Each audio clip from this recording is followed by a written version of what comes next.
and what is the purpose of creating the constructors, why we create constructors, and also about the constructor overloading concept.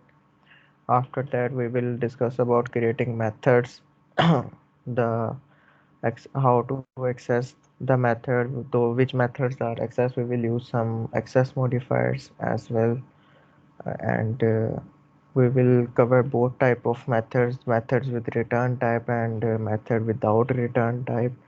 After that, we will discuss about method overloading, and then we will implement the concept of encapsulation that you have studied in the theory class. Okay, so if you have question regarding the previous lecture, then please ask.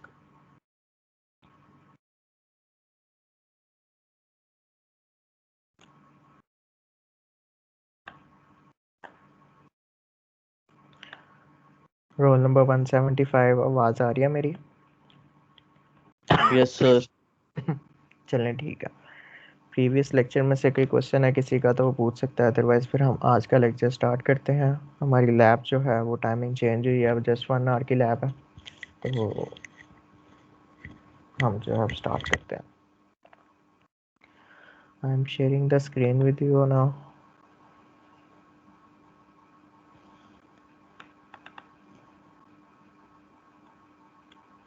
Okay, so ये section ए की labs हैं, lab 1 और lab 2, इसको मैं copy करता हूँ।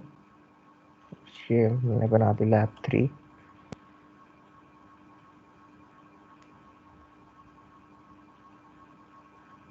Okay, तो हमारे पास 2 क्लासेस हैं, टेस्ट और जावा, एक स्टूडेंट और जावा। प्रीवियस क्लास में जस्ट हमने टेस्ट और जावा पे काम किया था, तो edit with notepad plus plus.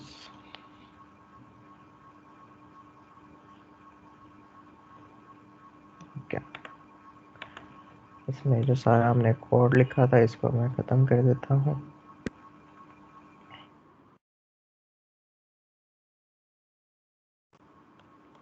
Control S कर दिया।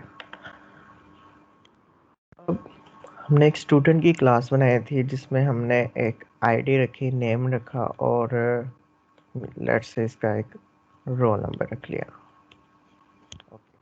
This is just a template of the class student. अगर हमने रियल टाइम एंटिटी बनानी है या एक स्टूडेंट का डाटा सेव करवाना है तो उसके लिए हमें एक ऑब्जेक्ट बनाना पड़ता है। ये हमने अभी तक पढ़ा, ठीक है ना।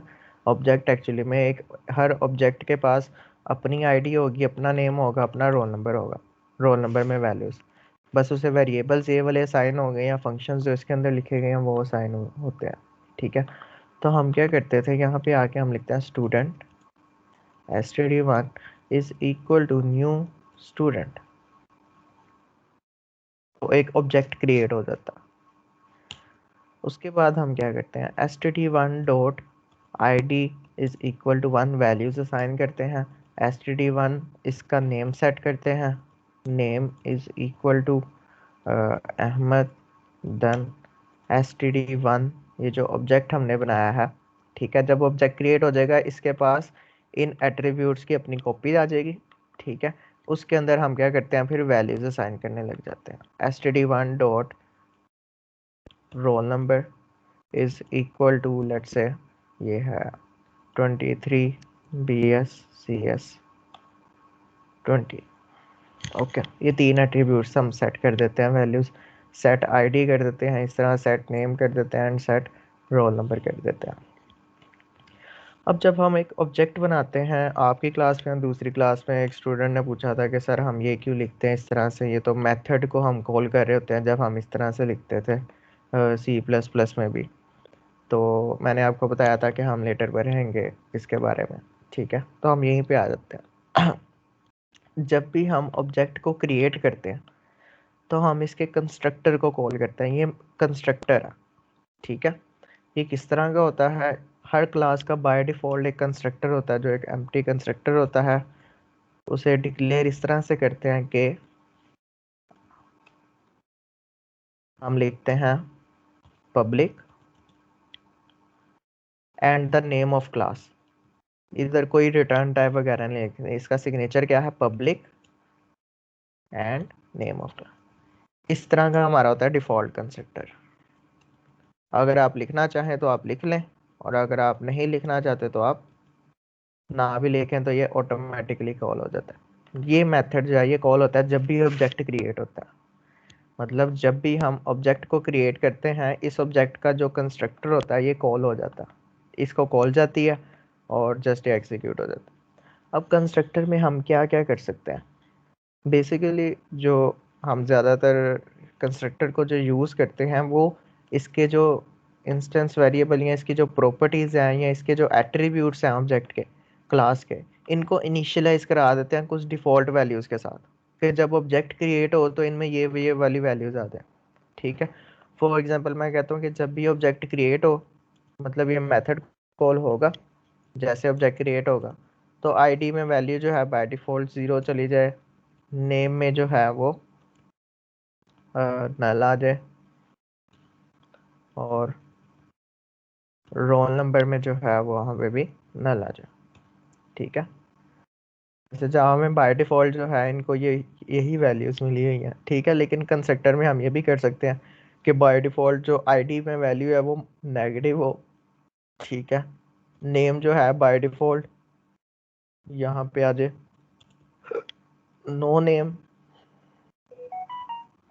और यहाँ पे आ जाए नो रोल नंबर।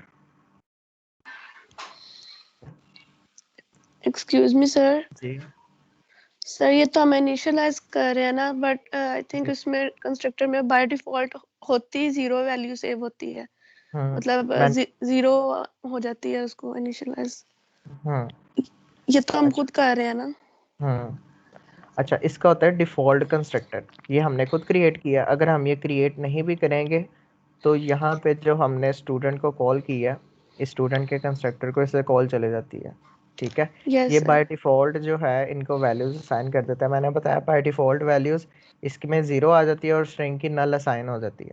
ठीक है, लेकिन अगर हम खुद से कुछ वैल्यूज़ रखना चाह रहे हैं regardless of zero and nulls, तो आप आईडी में जो है नेगेटिव रख दें या नो नेम रख दें, तो अब जब ऑब्जेक्ट क्रिएट होगा तो जो बाय डिफ़ॉल्ट वैल्यूज़ असाइन होंगी उस ऑब्जेक्ट के एट्रीब्यूट्स को, वो वैल्यूज़ असाइन होंगी -1 no name and no roll number. ठीक है,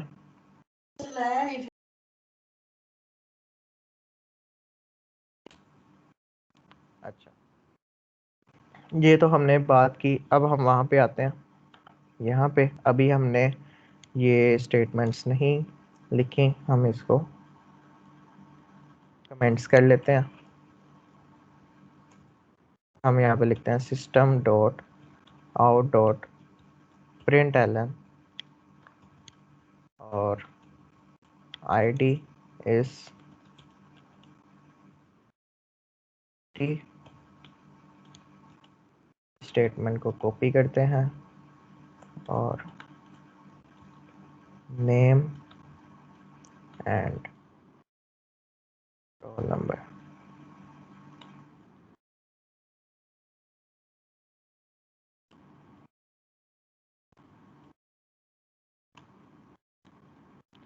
इसको मैं सेव करता हूँ, कमांड प्रॉम्प्ट में जाता हूँ और यहाँ से मैं अपना पाथ बता देता हूँ, cd java lab03 and test dot Java. हम स्टूडेंट डॉट जावा को कंपाइल करते हैं पहले, javac student dot Java and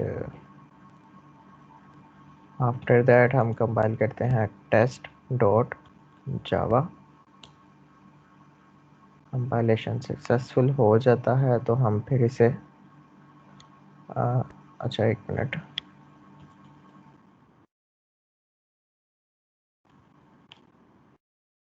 test dot Java and अब हम लिखते हैं इसे जावा टेस्ट। अच्छा, अब ये देखें जो आई ऑब्जेक्ट क्रिएट हुआ, मैं इस स्क्रीन को थोड़ा सा इस तरह से छोटा कर लेता हूँ। ये वाली स्टेटमेंट एग्जीक्यूट हुई जैसे ही ऑब्जेक्ट की इनिशियलाइजेशन हुई बाय कॉलिंग द कंस्ट्रक्टर, ये कंस्ट्रक्टर है, तो अगर हम यहाँ पे जाएं तो कंस्ट्रक्टर जैसे ही कॉल होगा, ये कंस्ट्रक्टर है क्लास का, पब्लिक, और इसके साथ क्लास का नेम लिख दिया जाता है। ठीक है, इसमें कोई पैरामीटर नहीं है, ये वाला कंस्ट्रक्टर कॉल होगा और इसके अंदर वाली बॉडी एग्जीक्यूट होगी। उससे क्या होगा, आईडी में वैल्यू -1 चलेगी, नेम में, रोल नंबर में ये साइन हो गया। जब हम वापस यहाँ पे आएंगे और इसको प्रिंट करते हैं, ठीक है, तो आप देखें इसको ये बाय डिफ़ॉल्ट वैल्यूज असाइन हो गई। ठीक है, फॉर एग्जांपल हम यहाँ पे कंस्ट्रक्टर क्रिएट नहीं करते, तो हर क्लास में बाय डिफ़ॉल्ट एक हिडन एम्प्टी कंस्ट्रक्टर मौजूद होता है जो कि उसकी वैल्यूज़ को ज़ीरोज़ और नल्स वगैरह असाइन कर देता है। अब मैंने वहाँ पे सेव किया, यहाँ पे आते हैं और रन को कंपाइल किया। अब हमारे पास कंस्ट्रक्टर नहीं है वहाँ पे, जस्ट हमारे पास एट्रीब्यूट्स जो है वो लिखे हुए हैं वहाँ पे, डिक्लेयर्ड है।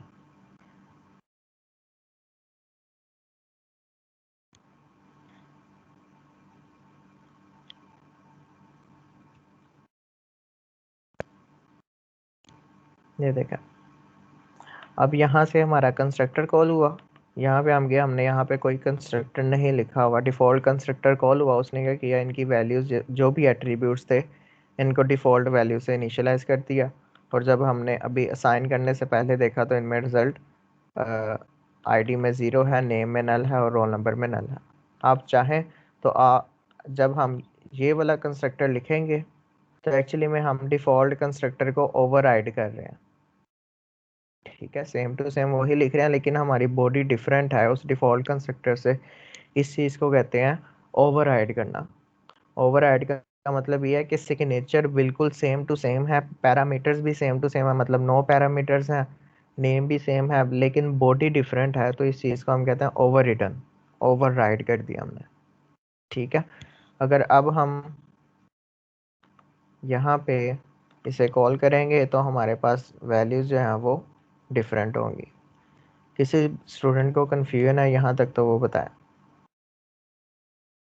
सर वो रोल नंबर को स्ट्रिंग क्यों लिखा हुआ है? क्योंकि इसमें अल्फ़ा न्यूमेरिक जो है करेक्टर्स आएंगे। ठीक है, अगर रोल नंबर आपको पता है 1 2 3 4 5 6 इस तरह से रोल नंबर आपका होगा, तो फिर आप जो है उसे न्यूमेरिक इंटीजर टाइप रखेंगे। ठीक है, अब देखिए मैंने रोल नंबर यहाँ पे असाइन किया था एक, अल्फ़ा न्यूमेरिक कम्बिनेशन था, उसे हमने स्ट्रिंग की फॉर्म में रखा। ये कोई पैटर्न हम इसे दे सकते हैं।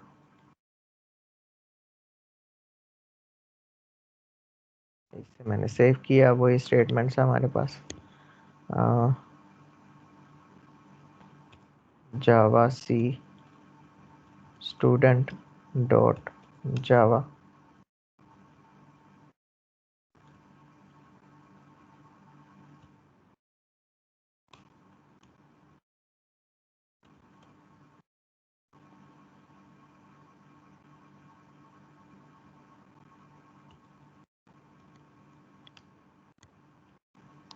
हम देखें पहले जो है इसको वैल्यूज जो साइन हुई हैं वो, जो हमने डिफ़ॉल्ट कंस्ट्रक्टर एक ओवरराइड कर दिया, उसमें जो वैल्यूज़ हमने असाइन किया वो जो है इसे असाइन हो गए वैल्यूज़। ठीक है, उसके बाद हमने यहाँ पे मेन मेथड में खुद वैल्यूज़ को सेट किया और फिर प्रिंट किया है, तो ये न्यू वैल्यूज़ अब प्रिंट हुई हैं।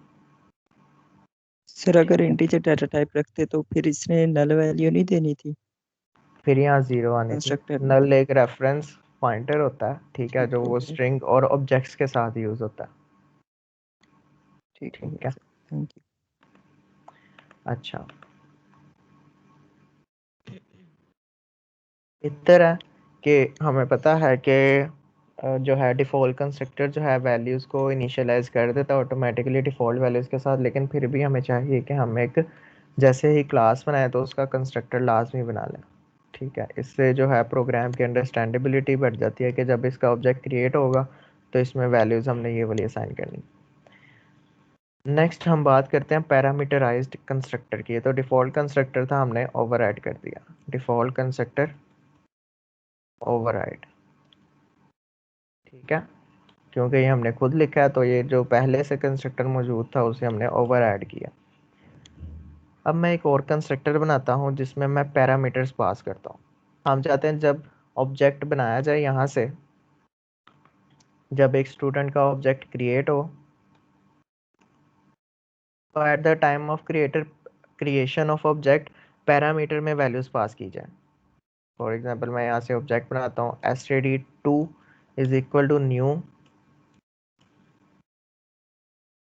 स्टूडेंट, ये कंस्ट्रक्टर कॉल किया। अब कंस्ट्रक्टर को मैं कॉल करूँ तो इसको मैं वैल्यूज भेजूँ यहाँ से, टू id भेजूँ और नेम यहाँ से भेजूँ एंड और मैं यहीं से रोल नंबर उसे भेज दूँ। ठीक है, अब ये कंस्ट्रक्टर है, इस तरह के सिग्नेचर का तो कंस्ट्रक्टर वहाँ पे मौजूद नहीं है, तो हम यहाँ पे एक से कंस्ट्रक्टर बनाएंगे। उसके साथ हम यहाँ पे लिखेंगे int id string name and string role number.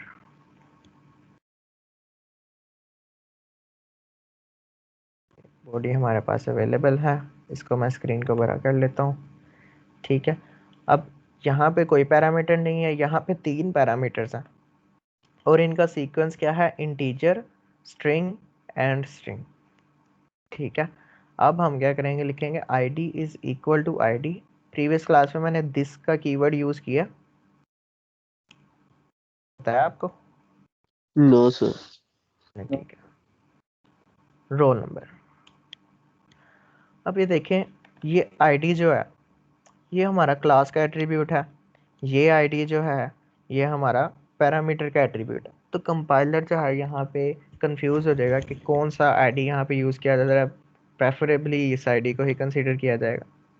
ठीक है, तो क्लास के एट्रीब्यूट को या ऑब्जेक्ट के एट्रीब्यूट को, इसका अब ऑब्जेक्ट ही बनेगा ना, ऑब्जेक्ट के एट्रीब्यूट को ये पैरामीटर के लोकल वेरिएबल से डिस्टिंग्विश करने के लिए हम क्या लगाते हैं, दिस का कीवर्ड यूज करते हैं। This dot id, this dot name, this dot roll number. This dot id means this id attribute belongs to the current object attribute. Okay, this name attribute references to the current object, जो object create किया गया है उसके attribute से belong कर रहा है। This dot roll number belongs to the attribute of that object which is currently in the memory. ठीक है, which is being created. For example, अब हम यहाँ पे आते हैं और जैसे ही हमने std2 is equal to new student और ये एट्रीब्यूट्स भेजे, अब std2 स्टूडेंट 2 के साथ id है, नेम है और रोल नंबर है। तो इस दिस का मतलब ये है कि ये पॉइंट करेगा करंट ऑब्जेक्ट के id के एट्रीब्यूट को, ये नेम पॉइंट करेगा तो ये हमारे पास एक रेफरेंस पॉइंटर आ जाता है जो कि करंट ऑब्जेक्ट जो चल रहा होता है। मैं अगला ऑब्जेक्ट बनाऊंगा, अगर एक और ऑब्जेक्ट, तो जब इसके कंस्ट्रक्टर को कॉल की जाएगी तो दिस जो है इस ऑब्जेक्ट के आईडी एट्रीब्यूट को रेफरेंस कर पॉइंट कर रहा होगा। ठीक है, और ये वाली जो आईडी है अब ये पैरामीटर वाले नेम है, just ID name roll number, लेकिन ये जो नेम है एट्रीब्यूट्स हैं ये हमारे ऑब्जेक्ट के नेम। ठीक है, हम यहाँ पे आते हैं और कंट्रोल एस करता हूँ मैं,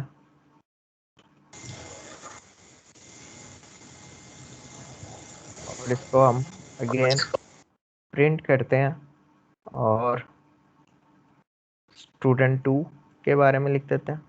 ठीक है, ये हमने स्टूडेंट 1 डिक्लेयर करवाया, ये हमने स्टूडेंट 2 डिक्लेयर करवाया। स्टूडेंट 2 की जो एट्रीब्यूट्स को जो वैल्यूज असाइन करनी थी वो एट द टाइम ऑफ जो है क्रिएशन ही असाइन हो गई। ठीक है, पैरामीटराइज कंस्ट्रक्टर कॉल हुआ और स्टूडेंट 1 को चूंकि पैरामीटर लेस कंस्ट्रक्टर था, डिफॉल्ट वैल्यूज मिली हैं, तो ये हमने सेट कर दी वैल्यूज।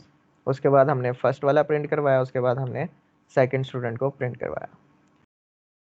ठीक है, control S, command prompt open करते हैं, javac student dot Java and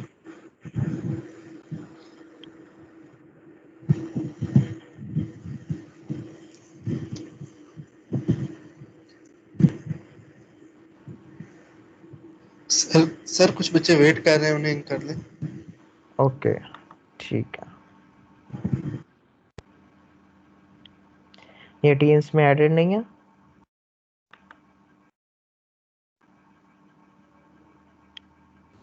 no sir. Sir ये सेकंड सेमेस्टर में अभी आया, पहले सेमेस्टर फ्रीज किया था, इस वजह से एडिट नहीं है।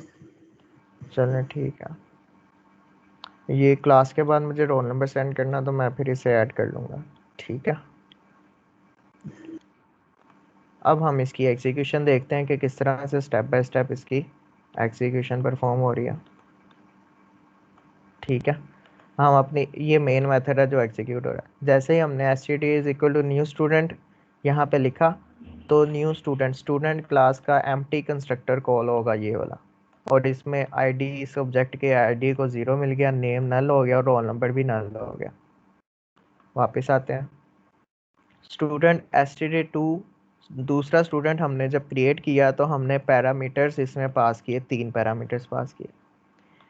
तो आईडी इंटीजर सबसे पहले पास किया, फिर स्ट्रिंग था। अगर हम ऑब्जेक्ट क्रिएशन के दौरान यहाँ पे मैं रोल नंबर लिख दूँ 23 और यहाँ पे मैं लिख दूँ नेम आमना लिख दूँ यहाँ पे, तो एरर जनरेट नहीं होगा, क्योंकि वो तो हमारा अपना लॉजिकल एरर हो गया कि हमने नेम की जगह ये लिख दिया। जो कंपाइलर ने स्टडी करना है उसने देखना है, पहला इंटीजर है, दूसरी डाटा टाइप स्ट्रिंग है, थर्ड डाटा टाइप स्ट्रिंग है, इसका मैचिंग कंस्ट्रक्टर मैं देखूँ यहाँ पे इंटीजर, स्ट्रिंग एंड स्ट्रिंग, तो वो इसे कॉल कर देगा। ठीक है, ये कॉल करेगा, जो भी पैरामीटर्स में वैल्यूज आएंगी वो यहाँ पे आ गई हैं हमारे पास, और करंट ऑब्जेक्ट का जो आईडी एट्रीब्यूट है, नेम है और रोल नंबर है, इन्हें ये वैल्यूज असाइन होगी। जैसे ये आईडी, नेम, रोल नंबर हमने यहाँ पे लिखा था, इस तरह यहाँ पे हम लिखते हैं this dot ID, this dot name और this dot roll number. Okay, अगर आप चाहें तो गुड प्रैक्टिस यही है कि यहाँ पे भी दिस डॉट आईडी लिख दो, कि जब भी ऑब्जेक्ट क्रिएट हुआ है करंट ऑब्जेक्ट के हम एट्रीब्यूट को एक्सेस कर रहे हैं। ठीक है, तो अगर यहाँ पे नहीं भी लिखेंगे तो कोई इशू नहीं है, लेकिन यहाँ पे लिखना ज़रूरी है। ठीक हो गया। इसके बाद स्टूडेंट 2 में तो वैल्यूज असाइन होगी at the time of initialization of object. Student 1 में हमने वैल्यूज असाइन की, student 1 name, student 1 roll number. After that हमने स्टूडेंट 1 की आईडी, नेम, रोल नंबर को प्रिंट किया, ID, name and roll number. Okay, उसके बाद हमने स्टूडेंट 2 के आईडी, नेम और रोल नंबर को प्रिंट किया। ठीक है, ये जो हमने यहाँ पे जी सही है। अगर हम इसको, जैसे हमने स्टूडेंट 1 में सिर्फ डिफॉल्ट कंस्ट्रक्टर ही यूज किया, हमने सिर्फ उसे 0, नल और नल दिया, लेकिन हमने सेकंड में पैरामीटर वे यूज किया, तो जब हम सेकंड के लिए भी डिफॉल्ट यूज करें तब भी दिस लगाएंगे। ये देखें, हम किसी भी ऑब्जेक्ट के लिए कोई भी कंस्ट्रक्टर कॉल कर सकते हैं, वो डिपेंड करता है रिक्वायरमेंट पे। मैं student std2 is equal to new student हम कर देते हैं और इसको 3 बना देते हैं। ठीक है, तो जब इसको कॉल किया जाएगा तो तब इसकी यहाँ पे देखें एम्प्टी कंस्ट्रक्टर है तो एम्प्टी कंस्ट्रक्टर को कॉल होगा, इसमें कोई इशू नहीं। इसकी बस ये है कि आपको वैल्यूज़ बाद में असाइन करनी पड़ेंगी। यहाँ पे वैल्यूज़ जो है eight the time of creating object जो है पैरामीटर्स में आप पास कर रहे हो। ठीक है, यहाँ पे मैंने आपको बताया दिस लिखना कंपलसरी नहीं है डिफ़ॉल्ट कंस्ट्रक्टर में। ठीक है, लेकिन गुड प्रैक्टिस यही है कि आप लिख लें, जिससे आपको पता लगेगा कि हर बार जो है करंट ऑब्जेक्ट जो क्रिएट हो रहा है उसके आईडी एट्रीब्यूट में 0 हो जाएगा, नेम में नल जाएगा और रोल नंबर में भी नल जाएगा। ठीक है, लेकिन अभी हमने देखा ये तो हमने बाद में चेंजिंग्स किए हैं, उससे पहले ही हमने कंपाइलेशन कर ली थी यहाँ पे एग्जीक्यूशन, तो इस चीज़ का कोई एरर नहीं है।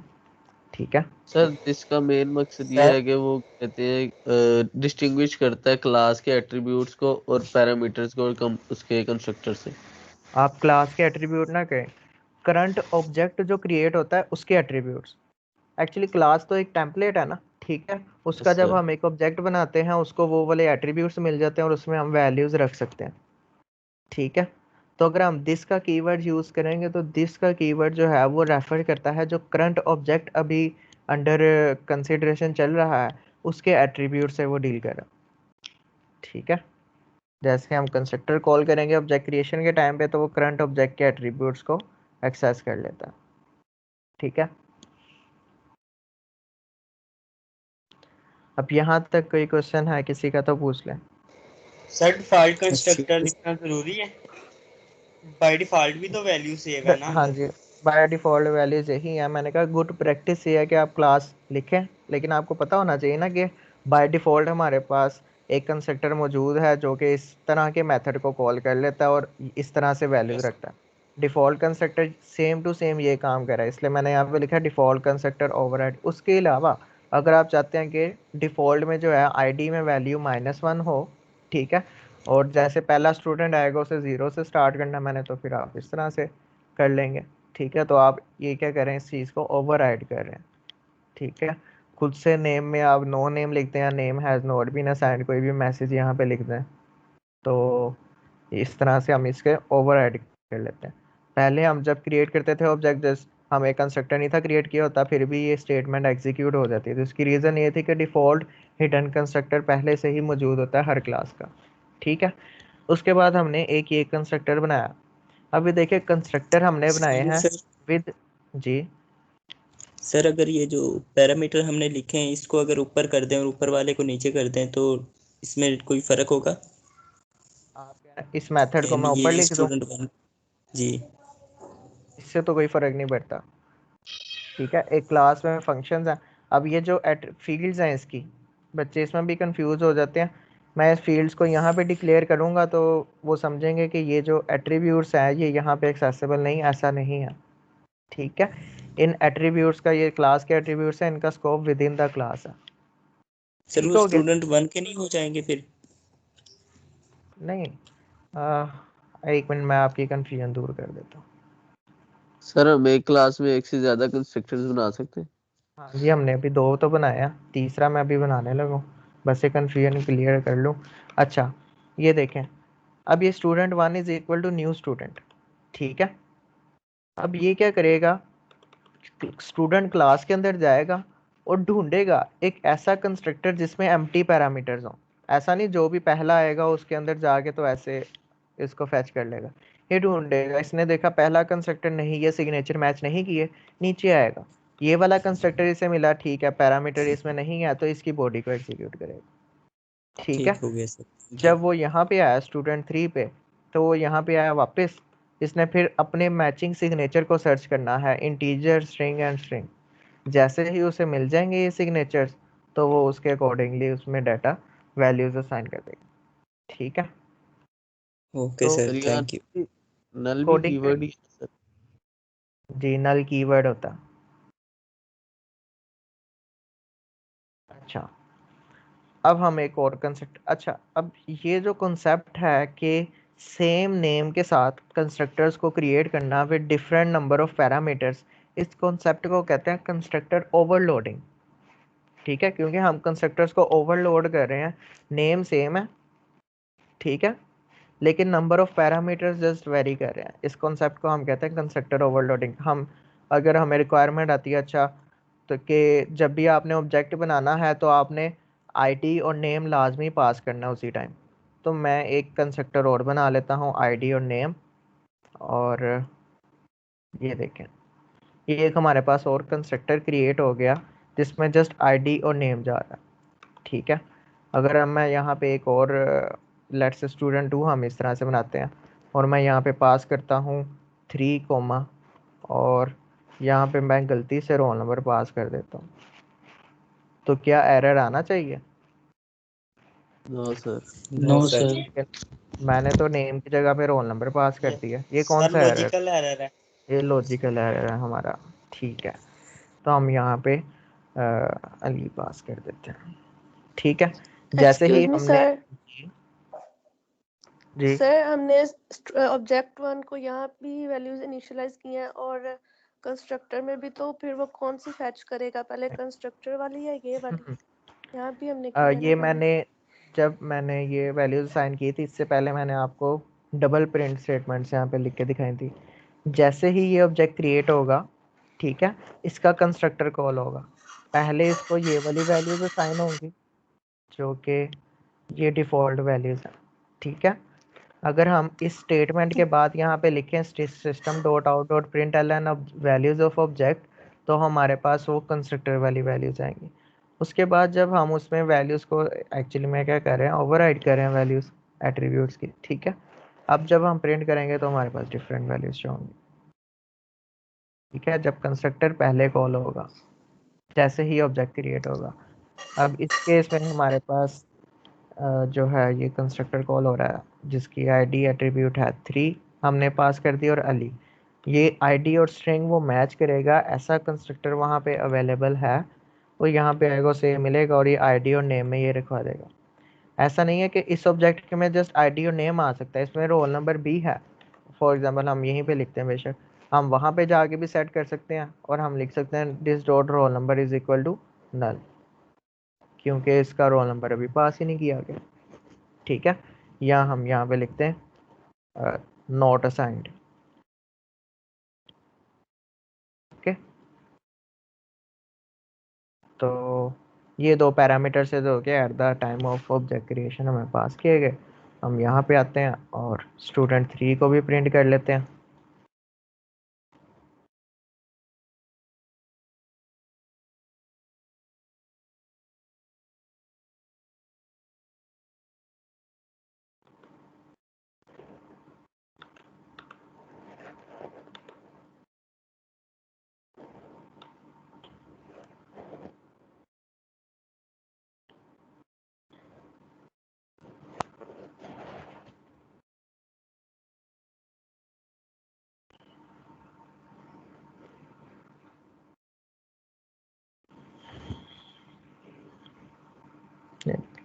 ID name and roll number student 1, ID name and roll number ये स्टूडेंट 2 हमने यहाँ पे पास किया हुआ है। ठीक है, स्टूडेंट 2 के लिए ID 3 और अली हमने पास किया था स्टूडेंट 2 में, तो std2 प्रिंट हो गया, और स्टूडेंट 3 में हमने तीनों पैरामीटर्स भेजे थे और वो तीनों parameters as it is print हो गए।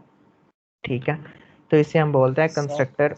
जी सर अगर हम ऊपर लाइन प्रिंट करवाना चाहते हैं कि ये स्टूडेंट 1 का डाटा, ये स्टूडेंट 2 का, स्टूडेंट 3 का, वो भी करके दिखा दें एक दफा। अच्छा,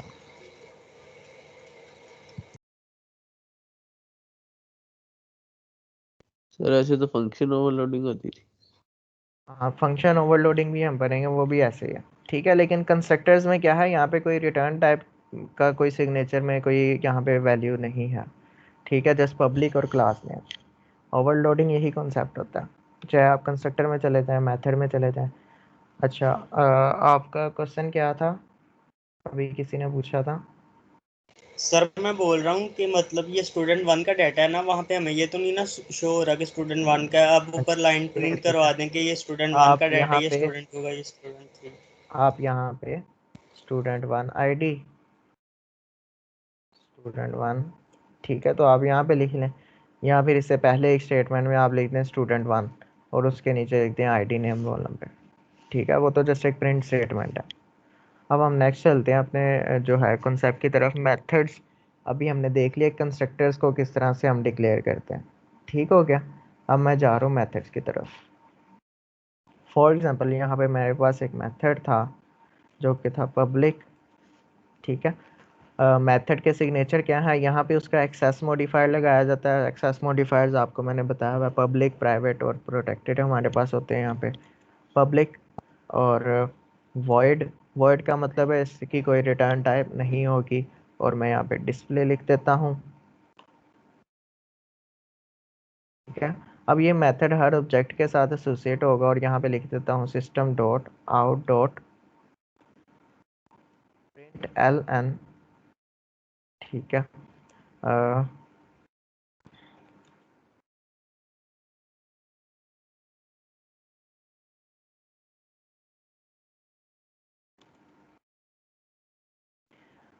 it is good to use this. अगर हम नहीं भी यूज़ करेंगे तो वो कोई इशू नहीं है। ID नेम, अब देखिए मेथड लिखने का हमें फ़ायदा ये हुआ कि हम वहाँ पे बार बार 3 लाइंस की स्टेटमेंट्स जो लिख रहे थे वो हमें लिखनी नहीं पड़ेगी। हम जस्ट ऑब्जेक्ट डॉट करके इस मेथड को कॉल करेंगे, और जो है हमें इंफॉर्मेशन उस ऑब्जेक्ट की मिल जाएगी। ठीक है, ये अब मेथड हर ऑब्जेक्ट के साथ है। हम यहाँ पे आते हैं, हमें अब ये स्टेटमेंट्स लिखने की ज़रूरत नहीं है। मैं इसको कमेंट्स कर देता हूँ। सर अब इस मेथड के अंदर वो लाइन इंक्लूड करवा देंगे, वो बताएगी कौन सा रोल नंबर। तो यहाँ कौन सा स्टूडेंट का डाटा प्रिंट हो रहा है? नहीं, ये हमें जस्ट जो है 1 बाय 1 बताएगा। हमें आईडी से पता लगेगा कि फर्स्ट स्टूडेंट है, सेकंड स्टूडेंट है, थर्ड स्टूडेंट है। सर ये नहीं प्रिंट करे, ये नहीं बता सकता कि प्रिंटिंग के दौरान के स्टूडेंट 1 का डाटा प्रिंट हो या स्टूडेंट 2 का? ठीक है, अभी तो हमारे पास 3 इस तरह से स्टूडेंट है ना। ठीक है, आपके सर। पास 100 रिकॉर्ड्स हैं स्टूडेंट्स के, आपने जस्ट अब प्रिंट ही कराना है, फिर आप लूप लगा के वहाँ पे आई को जो है प्रिंट करवाने लग जाएंगे। ठीक है, जैसे अरे में आप कहते हैं अरे element at first index, second index, third index. ठीक है, Yes. तो वो चीज़ हम बाद में देखेंगे। अभी जस्ट जो है इस चीज़ को फॉलो करें जो मैं आपको करवा रहा हूँ। ठीक है, अभी जस्ट हमारे पास एक डिस्प्ले का मेथड है। जब भी जो भी ऑब्जेक्ट इस मेथड को कॉल करेगा, ये हर ऑब्जेक्ट के साथ है। ठीक है, वो ये उस ऑब्जेक्ट का आईडी, नेम और रोल नंबर शो कर देगा। ठीक हो गया। यहाँ पे हम आएंगे और हम लिखेंगे यहाँ पे std1 डॉट डिस्प्ले। वो हमें यही तो ऑब्जेक्ट ओरिएंटेड प्रोग्रामिंग की जो है ये खूबसूरती है कि हमें ये देखें हर एक ऑब्जेक्ट के लिए नहीं अब लिखना पड़ेगा अलहदा से 3-3 स्टेटमेंट्स। हमने जस्ट एक दफ़ा यहाँ पे लिख दी और यहाँ पे हम जस्ट फंक्शन को कॉल करेंगे, ऑब्जेक्ट नेम डॉट फंक्शन। तो यहाँ पे आते हैं जावा सी,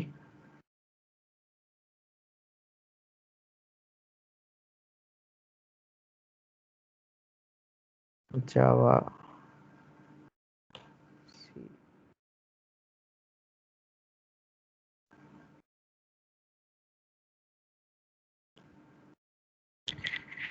अब आप देखें अगेन हमारे पास सेम डाटा शो हुआ। क्यों? हमने स्टूडेंट 1 को शो करवाया, फिर हमने स्टूडेंट 2 को शो करवाया और फिर हमने स्टूडेंट 3 डॉट डिस्प्ले किया।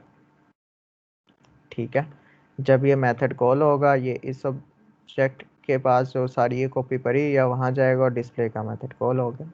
ठीक है, तो यहाँ पे आप दिस यूज़ करेंगे, कर भी सकते हैं और नहीं भी कर सकते। ठीक है, तो वो सेम फंक्शनैलिटी शो करेगा। यहाँ तक किसी को कोई confusion? Method without return type. ठीक है,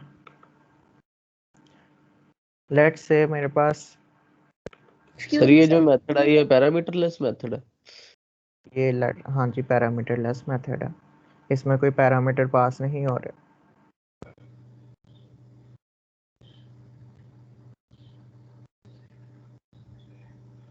लेट्स से मेरे पास एक नंबर है, number 1 is equal to 10 and int. हम टेस्ट क्लास के अंदर हैं।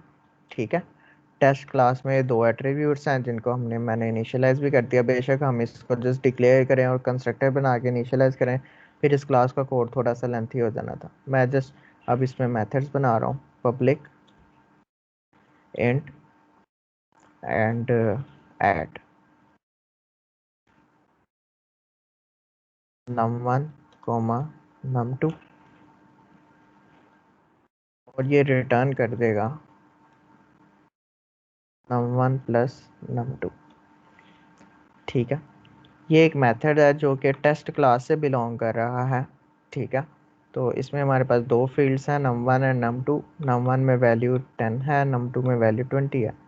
और हमने एक फंक्शन बनाया इसी क्लास के अंदर। ये क्लास है, क्लास सेपरेट क्लास है जिसमें हमने लिख दिया रिटर्न num1 प्लस num2। अब हम यहाँ पे आएंगे तो हम इसे किस तरह से कॉल करेंगे?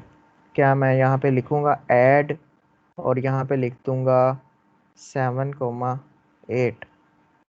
अच्छा, इसको हम ख़त्म भी करते हैं तो कह रहा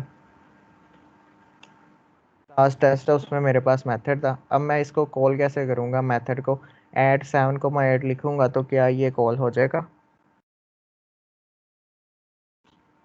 यस सर, ये फंक्शन जो है C++ की तरह है सर। हाँ जी। सर ये अब यहाँ डाटा पे टाइप तो आपने नई नंबर कॉल तो हो जाएगा, प्रिंट नहीं होगा सर। हाँ, कॉल तो हो जाएगा, प्रिंट नहीं होगा। C++ में आप इसी तरह करते थे। इसी क्लास में फंक्शन और एक ही मेथड होता था, उसके बाहर फंक्शन लिखते थे, लेकिन उसे कॉल जब आप करते थे जस्ट आप मेथड का नेम लिख देते थे। यहाँ पे हर मेथड जो है क्लास के साथ एसोसिएट है। Attributes and methods are associated with class. जब तक क्लास का ऑब्जेक्ट नहीं बनेगा, actually they are the methods of an object, ठीक है, not a class, class is just a template. तो विदाउट क्रिएटिंग एन ऑब्जेक्ट आप किसी भी क्लास के मेथड को एक्सेस नहीं कर सकते, ना ही उस क्लास के एट्रीब्यूट को एक्सेस कर सकते हैं मेन मेथड के अंदर, ठीक है।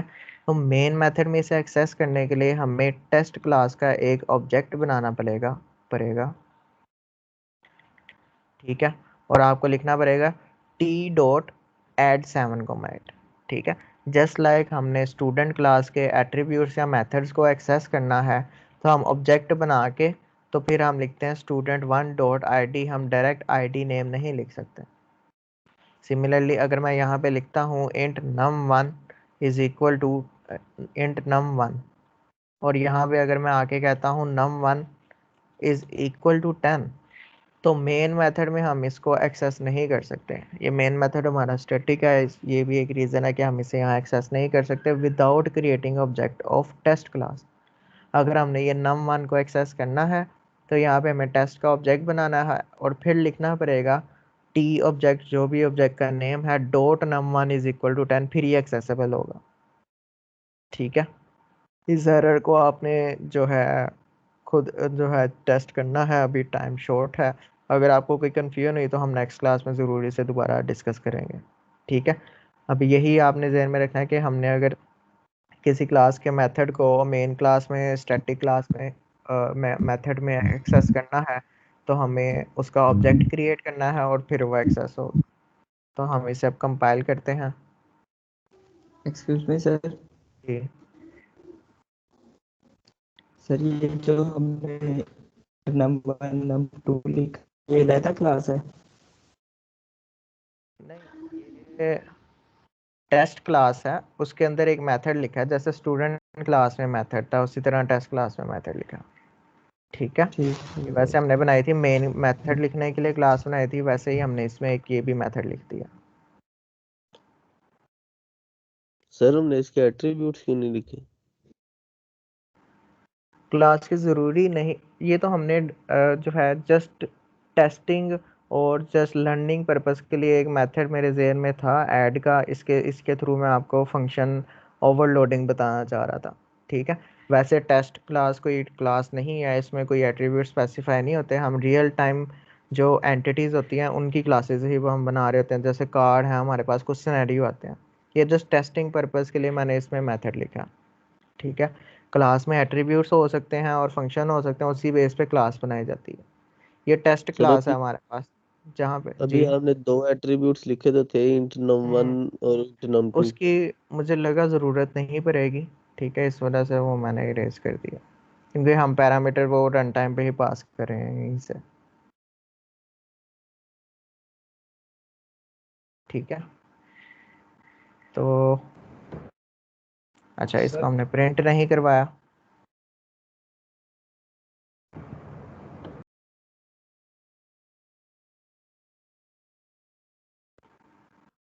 और हमने ऑब्जेक्ट डॉट मेथड करके कॉल कर दिया। आपको पेपर में आएंगे इस तरह के ऑब्जेक्ट क्रिएशन के बगैर ही मेथड को कॉल किया जा रहा है या एट्रीब्यूट एक्सेस किया जा रहा है, तो आपने इस एरर को आइडेंटिफाई करना है फिर,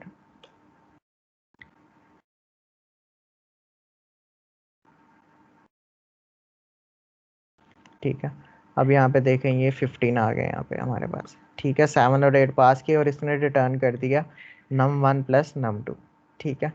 अब ये देखिए मैं सेम मेथड बनाता हूँ, और आपने देखा होगा कि जब आप सी प्लस प्लस में ऐड का फंक्शन मैथ डॉट सम का फंक्शन है या ऐड का फंक्शन है उसे आप यूज़ करते हैं, तो उसके आपके पास मल्टीपल ऑप्शन होते हैं। आप दो इंटीजर्स भी पास कर सकते हैं, दो फ्लोट भी पास कर सकते हैं, डबल नंबर्स भी पास कर सकते हैं, ठीक है। और आपको अकॉर्डिंगली रिजल्ट्स भी मिल जाते हैं उसके, ठीक हो गया। तो आप जस्ट ऐड का फंक्शन लिखते हैं। अब मैंने भी इस तरह का फंक्शन बनाना हो तो मैं एक ऐड1 ऐड2 ऐड3 या add int add float add double function बनाने के बजाय हम क्या करेंगे, सेम नेम के साथ फंक्शन बनाएंगे, लेकिन यहाँ पैरामीटर में फ्लोट है, ठीक है, और जो रिटर्न टाइप है वो भी फ्लोट है। सिमिलरली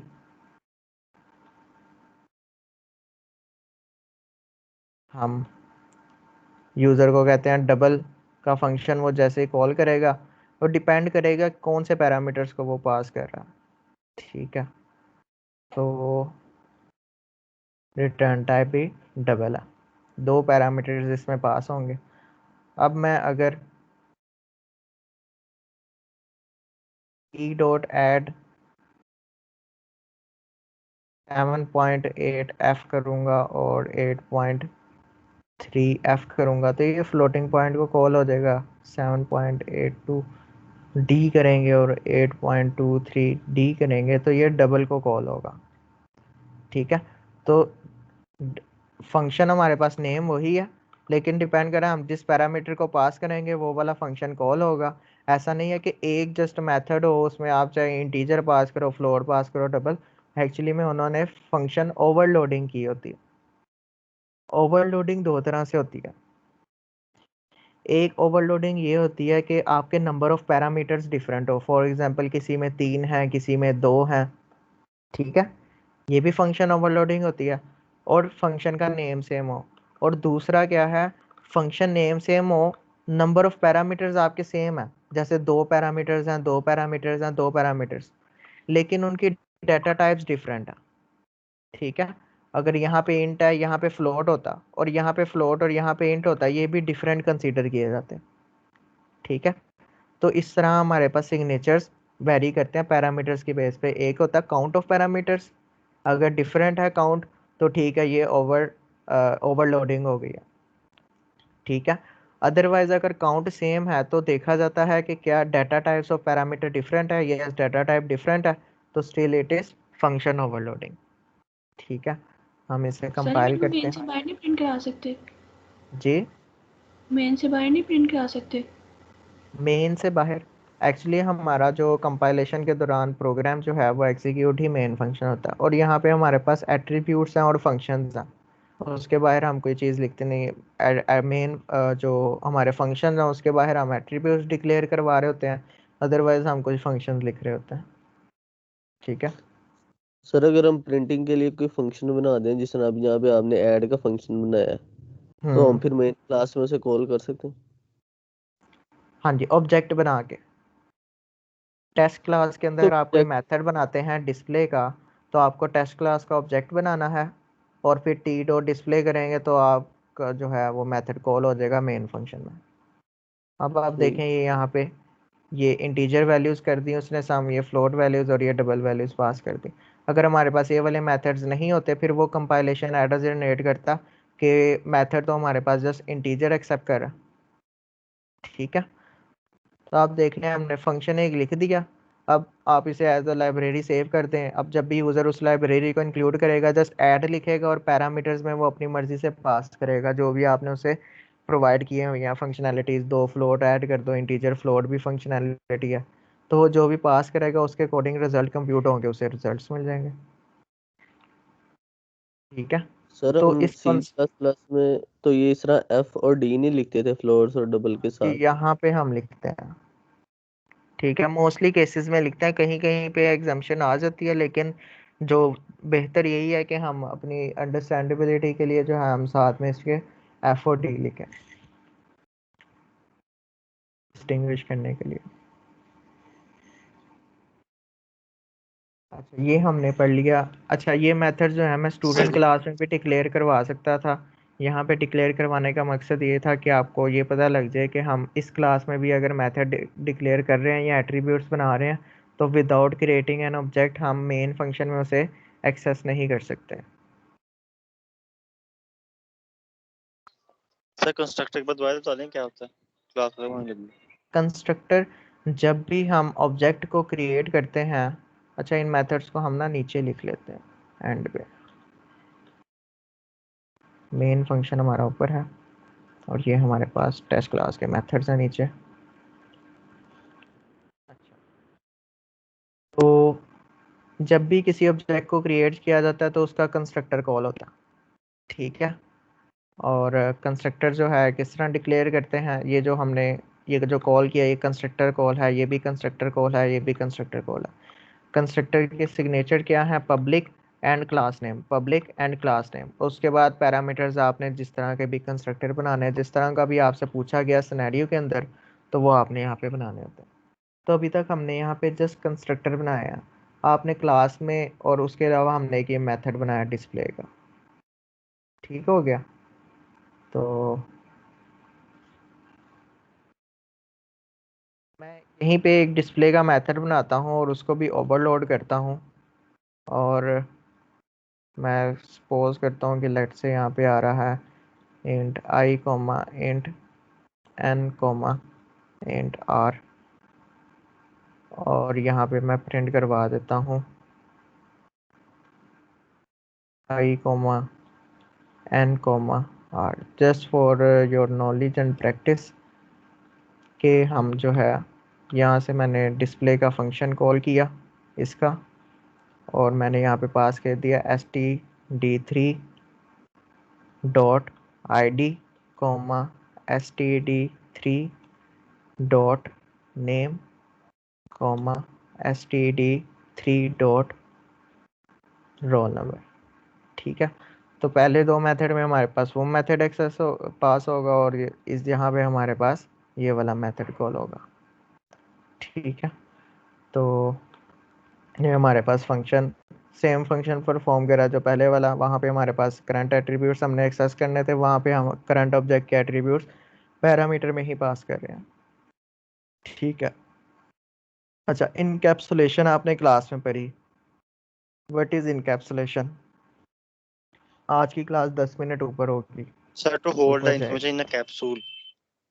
हाँ, to hold information in the capsule. ठीक, और तो फिर हम उस इंफॉर्मेशन को एक यूआई के थ्रू एक्सेस करते हैं, इंटरफेस के थ्रू। सर उसके लिए इंटरफेस बनाना पड़ता है।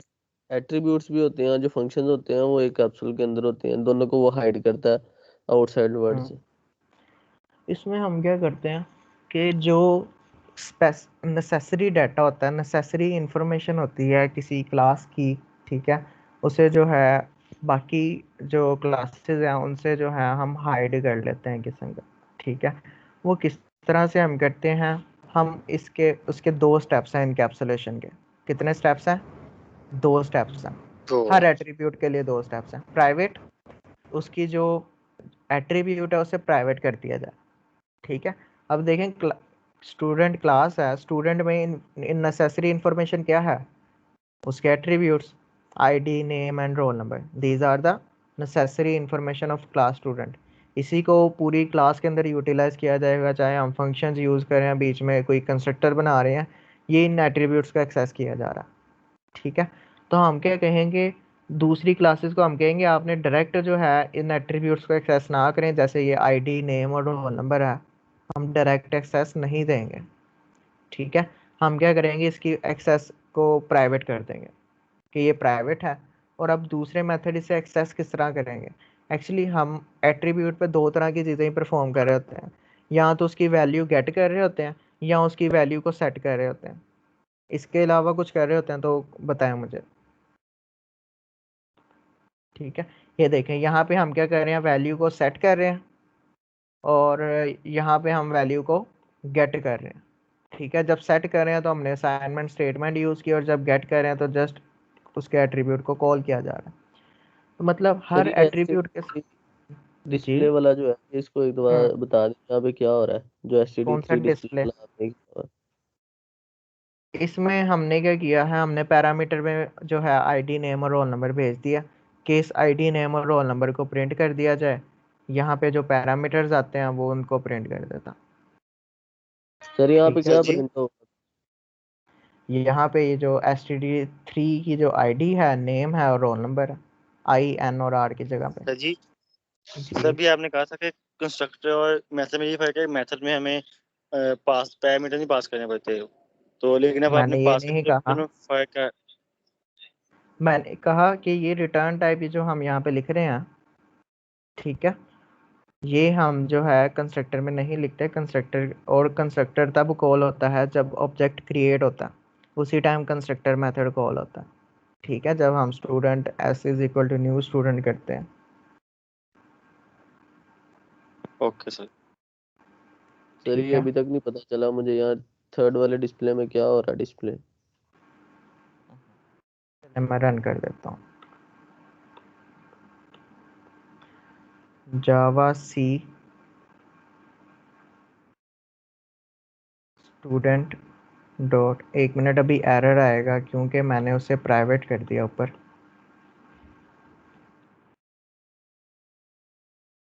कंट्रोल एस, जावा सी स्टूडेंट डॉट जावा,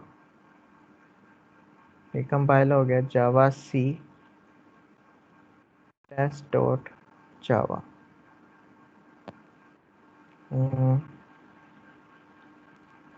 यहाँ पे एरर आ रहा है इनकैप कंपैटिबल। अच्छा, इनटू इंट, हमारी स्टूडेंट क्लास कहाँ पे है? यहाँ पे हमने गलती से इंट लिख दिया है, यहाँ स्ट्रिंग आना है।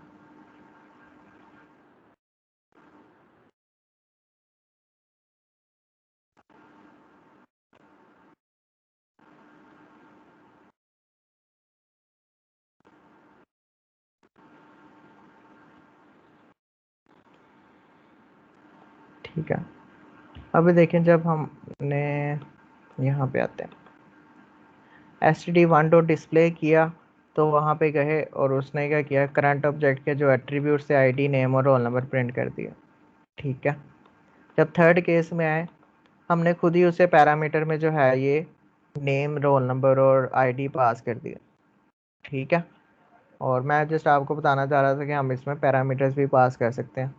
इंट सर ये आई पहले एन। इनिशियलाइज हो चुकी है जो इसकी जी वैल्यूज है, हाँ जो जी, ये स्टूडेंट 3 जब, की वैल्यू हाँ जी इनिशियलाइज हो चुकी ये यहाँ पे इनिशियलाइज हुआ है ना। है? यस सर, ठीक है। सही, ठीक है, यानी कंस्ट्रक्टर मेथड में डिफरेंस उनका है, रिटर्न टाइप का है। हाँ जी, एक तो रिटर्न टाइप, दूसरा कंस्ट्रक्टर मेथड जो है जब ऑब्जेक्ट क्रिएट होता है तभी कॉल हो जाते हैं। ठीक है, जैसे हमने न्यू स्टूडेंट किया तब ये कॉल हो जाते हैं, सिंपल। और हम इसे बेसिकली मेजरली यूज़ ही इसलिए करते हैं कि हमने जो है एट्रीब्यूट्स को इनिशियलाइज करना होता है, ये इसका पर्पस होता है, मेजर पर्पस। ठीक है, वरना क्लास के जो मेथड्स हैं वो हमारी बिजनेस लॉजिक को इम्प्लीमेंट कर रहे होते हैं। ठीक है, उनकी रिटर्न टाइप्स भी होते हैं, सिग्नेचर डिफरेंट होते हैं, इस तरह से। कंस्ट्रक्टर का जस्ट हम सर नेक्स्ट क्लास स्टार्ट हो नेक्स्ट क्लास स्टार्ट हो गई है आपकी? तो मेरा यस ख्याल टाइम टेबल में क्लास नहीं थी इस टाइम। सर, लैब होती है हमारी मंडे को, डीएलडी लैब। सर डीएलडी की लैब है सर। चलें 5 मिनट बस मुझे दें, ठीक है, उसके बाद मैं क्लास को ऑफ कर देता हूँ। ठीक है, मैं जस्ट ये इसका आपको बताने लगा हूँ। हम इसको क्या कर देते हैं, प्राइवेट कर देते हैं। 2 स्टेप है इनकैप्सुलेट करने के। एट्रीब्यूट को प्राइवेट कर दिया जाए और गेट एंड सेट मेथड बना दिया जाए। एक मेथड होगा गेट और एक मेथड होगा सेट, पब्लिक। ठीक है, हमने कुछ गेट करना है, मतलब रिटर्न कर रहे हैं। ठीक है, इंटीजर टाइप का रिटर्न करना है, इंट गेट आईडी। ओके, और जस्ट हमने यहाँ पे लिख देना रिटर्न आईडी, या दिस डॉट आईडी लिख दें, दिस अच्छा लगेगा ये। इसी तरह हम क्या करेंगे, एक सेट मेथड सर दिस बनाएंगे। कीवर्ड क्या करता है? सर दिस कीवर्ड क्या करेगा? दिस कीवर्ड बस करंट ऑब्जेक्ट का आईडी एट्रीब्यूट रिटर्न कर रहा है। अगर आप यहाँ पे नहीं भी लगाएंगे तो ये एरर कोई जनरेट नहीं करेगा, लेकिन मैं कोडिंग करते वक्त प्रेफर करता हूँ यहाँ पे दिस लिख दूँ। ठीक है, अगर आप नहीं भी लिखेंगे तो कोई ओके इशू नहीं। एक मेथड बनाएंगे सेट मेथड। सेट आईडी जब भी करनी है, इंटीजर टाइप है तो कोई ना कोई पैरामीटर मैं यहाँ पे पास करूँगा। ठीक है, यहाँ पे तो अब मुझे लिखना पड़ेगा this dot I D is equal to I D. अब ये जो पैरामीटर वाला आईडी है और ये ऑब्जेक्ट वाला आईडी है। ठीक है, तो जितने भी अब हम गेट और सेट मेथड्स बनाएंगे उसके यही सिग्नेचर होने हैं। फॉर एग्जांपल मैं गेट नेम और सेट नेम करता हूँ, कॉपी किया मैंने, जस्ट ये रिटर्न टाइप चेंज हुई क्योंकि नेम है वो स्ट्रिंग है। ठीक है, और यहाँ पे लिख दिया नेम और यहाँ पे लिख दिया मैंने नेम, मेथड को गेट नेम। ठीक है, सेट सर नेम सेट करना में है, भी ये रिटर्न सेट में रिटर्न रिटर्न लिखना टाइप है। नहीं होगी, सेट में तो रिटर्न टाइप नहीं है, सॉरी।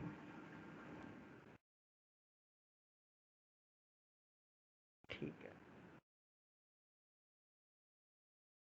सर सेट में टर्न टाइप क्यों नहीं आएगी? क्योंकि सेट में हम वैल्यू सेट कर रहे हैं, ठीक है। एक पैरामीटर में हम वैल्यू लेंगे और वैल्यू को जस्ट हम असाइन कर रहे हैं, हमें कोई वैल्यू रिट्रीव नहीं चाहिए, गेट नहीं करनी हमने, ठीक है। जब एट्रीब्यूट की वैल्यू गेट करनी होगी इस फंक्शन को कॉल किया जाएगा, वो उस ऑब्जेक्ट की वैल्यू को रिटर्न कर देगा, ठीक है। और जब सेट करनी होगी तो हम स्ट्रिंग, यहाँ पे नेम लिखूंगा मैं, और this dot name is equal to name. अच्छा, आप दिस नहीं यूज़ करना चाह रहे, आप यहाँ पे एन लिख दें, तो फिर name is equal to N लिखेंगे तो कोई इशू नहीं होगा।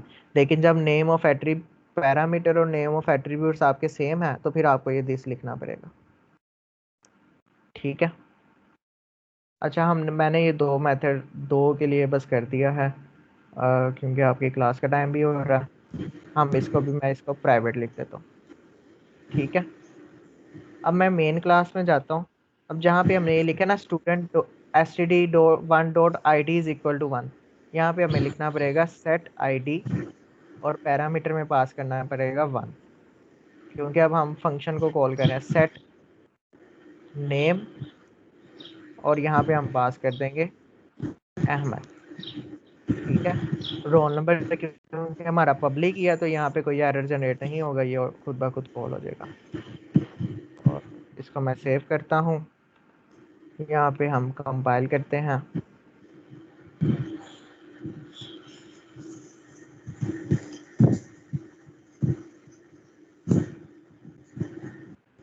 यहाँ पे std3 डॉट नेम हमने जहाँ पे लिखा है ये, हम अब एट्रीब्यूट एक्सेस नहीं कर सकते, हमें लिखना पड़ेगा गेट नेम। रोल नंबर तो एक्सेस हो सकता है, यहाँ पे हमें लिखना पड़ेगा गेट आईडी। वैसे तो सारे एट्रीब्यूट्स का गेट सेटर मेथड बनाना ज़रूरी है, फॉर एग्जांपल रोल नंबर का भी, लेकिन चूँकि टाइम की शॉर्टेज है इस वजह से हमने नहीं डिक्लेयर किए उनके लिए। तो ये कॉन्सेप्ट कहलाता है इनकैप्सुलेशन। जैसे कैप्सूल को अगर आप देखें तो बाहर से वो कैप्सूल होता है, लेकिन जो उसका इंग्रेडिएंट्स होते हैं, जो उसका क्योर होता है, वो उसके अंदर मौजूद होता है। लेकिन बाहर जो हम यूज़र होते हैं, हम जस्ट वो बाहर से कैप्सूल देखते हैं और उसी को खा लेते हैं, लेकिन जो क्योर होता है वो उसके अंदर जो है मौजूद होता है। इसी तरह से हमारे पास हम ये इसको क्या करते हैं, इनकैप्सुलेट कर रहे होते हैं। Can not find symbol std1 dot set name, ये कहाँ पे है? हमने यहाँ पे सेट नेम का मेथड सर नेम डिक्लेयर का किया एम है। छोटा, नेम का अच्छा, एम इसको छोटा हमने है। सेट आईडी लिखा, सर ठीक है। जो रीटर दोबारा कंपाइल करते हैं, दोबारा कंपाइल करते हैं। अब देखते हैं हमारे पास आ गया रिजल्ट्स, ठीक है। तो अब हम जो है असाइनमेंट ऑपरेटर से निकल के सेट आईडी सेट नेम पे आ गए। ये चूँकि हमने इसके सेट आईडी नेम नहीं बनाया और सेट रोल नंबर, तो इस वजह से हम असाइनमेंट यूज़ करें। सिमिलरली एक्सेस करने के लिए भी हम गेट वाला मेथड यूज़ कर रहे हैं, ठीक हो गया। तो आगे जितनी भी हम नेक्स्ट क्लासेस वगैरह बनाएंगे, मैं उसके गेटर सेटर मेथड बनाऊंगा और आपको मज़ीद कॉन्सेप्ट इसका क्लियर हो जाएगा। तो इनकैप्सुलेशन के दो स्टेप हैं, हम make the attributes of the class private and make them accessible through getter and setter method, one get method and one set method for each class, ठीक हो गया। तो आप लोग इसे प्रैक्टिस करना, जो भी क्वेश्चंस वगैरह आपके होंगे वो आपने नोट डाउन कर लेने और नेक्स्ट क्लास के स्टार्ट में हम उन्हें डिस्कस करेंगे, ठीक है। तो अभी कोई क्वेश्चन है तो पूछ लें, अदरवाइज मैं क्लास को एंड करता हूँ। सर ये फाइल शेयर कर दें।